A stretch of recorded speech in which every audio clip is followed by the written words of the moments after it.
أشرف الأنبياء في كل حين وآن وعلى آله وأصحابه الكاملين في العدل والإحسان.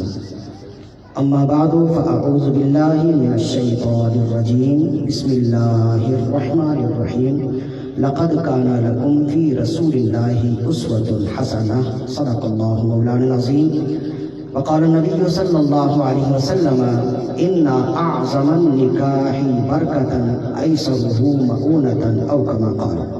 صدق الله مولانا العظيم وصدق رسوله النبي الكريم الأمين، ونحن على ذلك لمن الشاهدين والشاكرين، والحمد لله رب العالمين. ببركته إن الله وملائكته يصلون على النبي يا أيها الذين آمنوا صلوا عليه وسلموا تسليما. اللهم صل على سيدنا ومولانا محمد وآلہ واصحابہ وبارک وسلم صلاۃ و سلام علیک یا رسول اللہ. بلند آواز سے ایک مرتبہ نبی اور آل نبی پر درود و سلام کی نذرانی پیش کیجیے. اللہم صل علی سیدنا ومولانا محمد طب القلوب ودوائها وعافیۃ الابدان وشفائها ونور الابصار وضیائها وروح الارواح وغذائها وعلى آلہ واصحابہ وبارک وسلم صلاۃ و سلام علیک یا رسول اللہ صلی اللہ علیہ وآلہ وسلم. نبی کریم رؤوف الرحیم علیہ افضل الصلاۃ والتسلیم نے ارشاد فرمایا: زینوا مجالسکم بالصلاۃ علی فإن صلاتکم علی نور لکم یوم القیامہ او کما قال. نبی صلی اللہ علیہ وسلم نے ارشاد فرمایا کہ تم اپنی مجلسوں کو مجھ پر درود و سلام پڑھ کر آراستہ کرو، اس لیے کہ تمہارا مجھ پر درود و سلام پڑھنا کل قیامت کے دن تمہارے لیے نور ہوگا. صلوا علی الحبیب. اللہم صلی علی سیدنا و مولانا محمد طب القلوب ودوائها وعافیۃ الابدان وشفائها ونور الابصار وضیائها وروح الارواح وغذائها وعلى آلہ واصحابہ وبارک وسلم صلاۃ و سلام علیک یا رسول اللہ صلی اللہ علیہ وآلہ وسلم. جیسے کہ ہم جانتے ہیں کہ یہ محفل بہت زیادہ طویل دورانیے کی نہیں ہے، شادی کی محفل ہے. اور سب سے پہلے دعا کیجیے اللہ رب العزت ہمارا یہاں آنا اور بانی محفل کا ہمیں یہاں بلانا اپنی بارگاہ میں قبول فرمائے. اگرچہ حضرت علامہ و مولانا قبلہ محبی و عزیزی علامہ شکیل قادری صاحب دامت برکاتہ العالیہ اور ان کا پورا گھرانہ مذہبی گھرانہ ہے، اور مجھ سے اچھا بولنے والے اور مجھ سے بہت زیادہ علم رکھنے والے، وقار رکھنے والے ہیں، اور یہ ان کی محبت ہے، اعلیٰ ظرفی ہے کہ انہوں نے مجھے موقع دیا اور مجھے طلب کیا. ورنہ بالکل اس میں یوں سمجھ لیجیے کہ مبالغہ آرائی نہیں ہے، یہ لفاظی نہیں ہے. یہ خود اچھے مقرر ہیں اور تقریر کرنے والے، وعظ و نصیحت کرنے والے، اچھے انداز میں لوگوں کو تبلیغ کرنے والے ہیں. تو انہیں اپنے گھر کی محفل کے لیے کسی دوسرے کی ضرورت نہیں تھی. ایسی بات ہے. یہ خود اگر گفتگو کرتے تو یہ بھی بہتر ہوتا، بہت اچھا ہوتا، لیکن انہوں نے مجھے اپنے گھر کا ایک فرد سمجھا اور مجھے حکم دیا کہ آپ تشریف لائیں. تو ان کے حکم پر میں حاضر خدمت ہوا اور یہ میرے لیے سعادت مندی ہے.